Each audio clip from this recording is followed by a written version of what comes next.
የፈጣሪ ያለ ማን ነው ጎማውን ያተነፈሰው?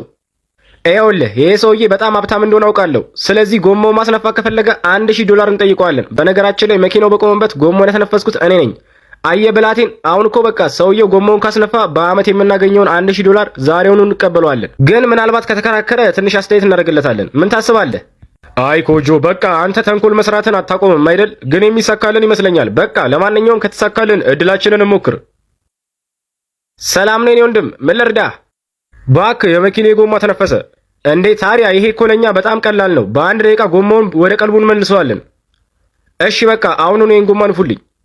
በቃ ምንም አያሳስብህ። አሁን ጎማውን እስኪወጠር ድረስ እንነፋዋለን። እመነኝ፣ ከዚህ በኋላ የመኪና ጎማ ምንም አይሆንም።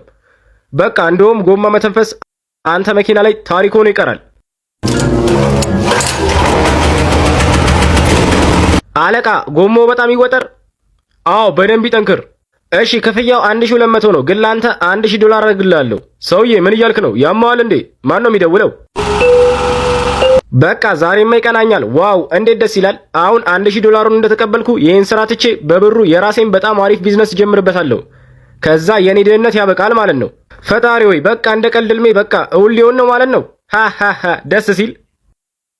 A few moments later የፈጣሪ ያለ ምንድነው? ሃሃሃ አይዞ አትደናገጥ። ይሄ ጎማ በጣም ስለተወጠረ ከእንግዲህ መቼም አይተነፍስም። በነገራችን ላይ እንደዚህ አይነት ጎማዎች አንዳንዴ ሲጠነክሩ በጣም ትልቅ ይሆናሉ። ለዛ ነው ጎማው የተለቀው። አሁን በራሱ ቅርጹን ይዛል። ያማል እንዴ? ይሄው ተስተካከለ። በቃ አሁን $1000 ክፈለንና መኪና መውሰድ ትችላለህ። ደግሞ ከዚህ በኋላ ጎማው በጣም ስለተነፋ ከ2 ዓመት በላይ ያገለግላል። እሺ በክፍያው ተስማምቻለሁ። በቃ አሁን ወደ መኪናዬ እንግባና ገንዘብህን መውሰድ ትችላለህ። በጣም አመሰግናለሁ። በቃ ሳይታሰብ በስተመጨረሻ ቅዴ ሊሳካ ነው። ሃሃሃ ሲጀመር እኔ እኮ ስማርት ነኝ። አሁን ዶላር ልውሰድ። እንዴ ምን አይነት አስፈሪ ውሻ ነው? በፈጣሪ ኧረ ሳይበላይ ላምልጥ።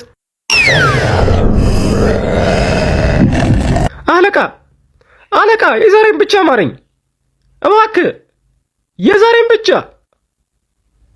የማትረባ በአንተ ቤት እኔን ሸውደህ ሞታል። ዋጋን ታገኛለህ። ሄይ እባክህ ይቅር በለኝ እባክህ፣ ልቀቀኝ። የዛሬን ብቻ አለቃ፣ የዛሬን ብቻ። ኧረ ሰው ያለ እርዱኝ! ኧረ ሰው ያለ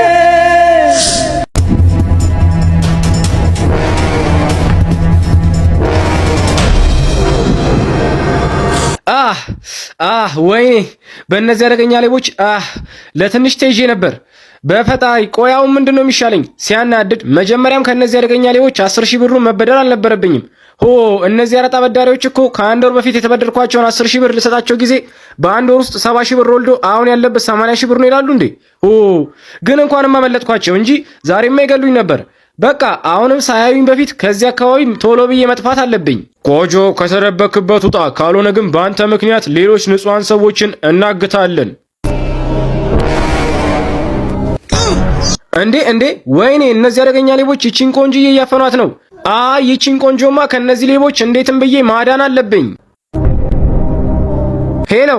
ሄሎ አቤ፣ እባክህ በጣም ትልቅ ችግር ውስጥ ገብቻለሁ። እነዛ መጥፎ አራጣ በዳሪዎች በእኔ ምክንያት ሌላ ሰው እያገቱ ነው። ደግሞ ለፖሊስ እንዳልደውል ፖሊሶቹ እስኪመጡ ድረስ ሌቦቹ ልጅቷን ይዘው ይሰወራሉ። አረ ጨነቀኝ፣ ምን ላድርግ?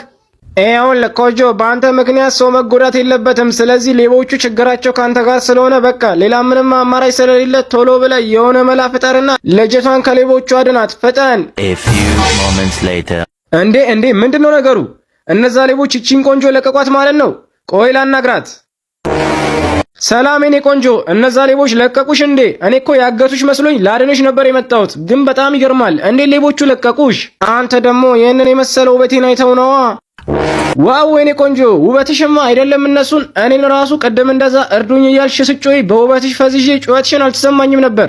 ግን አሁን ራሱ ባይለቁሽ ኖሮ ዋጋቸውን እሰጣቸው ነበር። ለማንኛውም የኔ ቆንጆ ለምን በመኪናሽ ወደ ሰፈር ያሸኝኝም? ናግባ። እነዛ ሌቦችማ እድለኛ ናቸው። ባይለቁሽ ኖሮ ወደ ሲኦል ልኪያቸው ነበር። ግን የኔ ቆንጆ እኔ ካየሁሽ ጀምሮ በጣም ነው የወደድኩሽ። በዛ ላይ ውበትሽ ከሩቁ ነው የሚያበራው። ታዲያ ማታ እራት ብጋብዝሽ ምን ይመስልሻል? ያው ግብዣዬን እንደምትቀበይኝ እርግጠኛ ነኝ። ምክንያቱም ዛሬ እነዛን የማይረቡ ሌቦች በውበትሽ አፍዘሻቸው በቀላሉ አምልጠሻል። ስለዚህ በቃ የደስ ማታ ብቻ አንቺ እሺ በይ እንጂ ከምታስቢው በላይ አልጋ ላይ አስደሰትሻለሁ። ታዲያ ግን አንቺ በጣም ገራሚ ሰውነት ስላለሽ እንደ ቤቲ 10 ድጋሚ ማለት ትችያለሽ። ታዲያ ምን ታስቢያለሽ? እኔ ቆንጆ አይደል? በጣም የኔ ፍቅር የኔውን ሺው እኮ በምክንያት ነው። ባይገርመሽ ጥሩ ሰዓት ላይ ነው የመጣሽው። በቃ በእርግጠኝነት ያ ጅል ይህንን ውበትሽን አይቶ ሊያድንሽ ይመጣል። ከዛም እኛ በቀላሉ ይዘነው 80 ሺህ ብራችንን ተቀበለን ዋጋውን እንሰጠዋለን። ወይኔ ኮጆ ተበላው። አንቺ ሌባ ሰራሽልኝ። ጭራሽ የዚህ አረጣ አበዳሪ ፍቅረኛ ነሽ? ወይኔ በቃ እባካችሁ የዛሬ ልቀቁኝ። ያለብኝን ዕዳ ቀስ ብዬ ከፍላለሁ። እባካችሁ ማሩኝ። ወይኔ አንቺ ሌባ በዚህ ውበትሽና ሰውነትሽ አፈዘሽ ጉድ ሰራሽኝ። ወይኔ እኔም ብሎ አዳኝ። በቃ እባካችሁ ቀን ስጡኝና ብራችሁን እስከነወለዱ ከፍላለሁ። እባካችሁ የዛሬ ልቀቁኝ። ፍቅሬ እንሂድ። አረ ሰው አለ። አረ ድረሱልኝ።